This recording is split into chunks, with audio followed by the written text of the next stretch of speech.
Hello friends, welcome to my today study. Diksha से उम्मीद करती हूँ आप सभी स्वस्थ होंगे और अच्छे होंगे। तो आज की इस क्लास में मैं आपके सामने बहुत इंपॉर्टेंट प्रश्नों को लेकर आई हूँ जो कि आपकी हड़प्पा सभ्यता से संबंधित है। हड़प्पा सभ्यता से एग्जाम में आपके पूछे जाने के लिए जितने भी इंपॉर्टेंट प्रश्न है वो सभी के सभी आज मैं इस क्लास के माध्यम से आप तक को प्रोवाइड करती हूँ। और प्लीज़ फ्रेंड्स, अगर मेरी वीडियो आपको पसंद आए तो मेरे चैनल को सब्सक्राइब, मेरी वीडियो को लाइक करना कतई ना भूलें।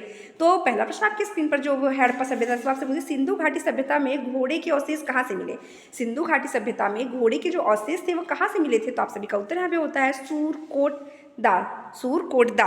बढ़ते हैं अगले प्रश्न की तरफ। सिंधु घाटी सभ्यता में जो कालीबंगा था वो किस प्रदेश में स्थित है? तो सिंधु घाटी सभ्यता में घाटी में जो कालीबंग था वो किस प्रदेश में था? तो ये आपके राजस्थान में था। बढ़ते हैं अगले प्रश्न की तरफ।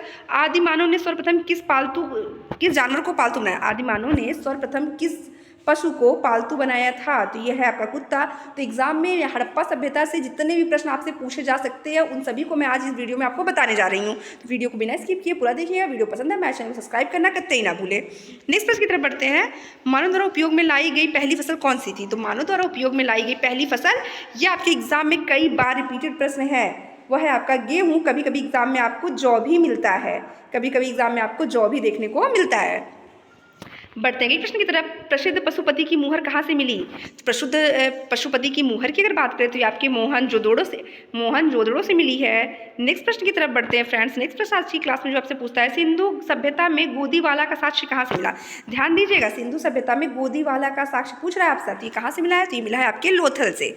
बढ़ते हैं अगले प्रश्न की तरफ। सिंधु सभ्यता में विशाल स्नानागार कहाँ से प्राप्त होते हैं? तो सिंधु सभ्यता में विशाल स्नानागार की अगर बात करें तो ये आपके मोहनजोदड़ो से प्राप्त होते हैं। एग्जाम में ये भी प्रश्न कई बार रिपीटेड प्रश्न है आपके। विशाल स्नानागार जो है कहाँ से मिला, प्राप्त हुआ है इसके साक्ष्य? तो ये आपके मोहनजोदड़ो से। नेक्स्ट प्रश्न की तरफ बढ़ते हैं। भारत में मूर्ति पूजा का आरंभ कब से माना गया? भारत में मूर्ति पूजा का जो आरंभ था ये कब से माना गया है? तो ये माना गया आपके सिंधु सभ्यता से। बढ़ते अगले प्रश्न की तरफ। हड़प्पा स्थलों में काशी की मूर्ति कहाँ से प्राप्त हुई है? हड़प्पा सभ्यता में स्थलों में काशी की मूर्ति कहाँ से प्राप्त हुई? तो आप सभी का उत्तर यहाँ पे होता है फ्रेंड्स, मोहनजोदड़ो से। बढ़ते हैं अगले प्रश्न की तरफ। अगर आपकी स्क्रीन पर कृषि का विकास किस काल में हुआ है? तो वह हुआ है आपका नवपाषाण काल में। बढ़ते अगले प्रश्न की तरफ। सिंधु घाटी सभ्यता की आर्थिक राजधानी क्या थी? तो सिंधु घाटी सभ्यता की आर्थिक राजधानी की अगर बात करें तो वह है आपका चानहुड़ो। नेक्स्ट प्रश्न की तरफ बढ़ते हैं फ्रेंड। हड़प्पा कहाँ पर स्थित है? तो हड़प्पा जो है ये आपके पाकिस्तान में स्थित है। बढ़ते हैं अगले प्रश्न की तरफ। मोहनजोदड़ो किस नदी के किनारे स्थित है? तो मोहनजोदड़ो किस नदी के किनारे स्थित है अगर आपसे पूछता है तो यह आपके सिंधु नदी के किनारे स्थित है। बढ़ते हैं अगले प्रश्न की तरफ। सिंधु घाटी सभ्यता का आकार है? तो सिंधु घाटी सभ्यता का आकार आपका त्रिभुजाकार।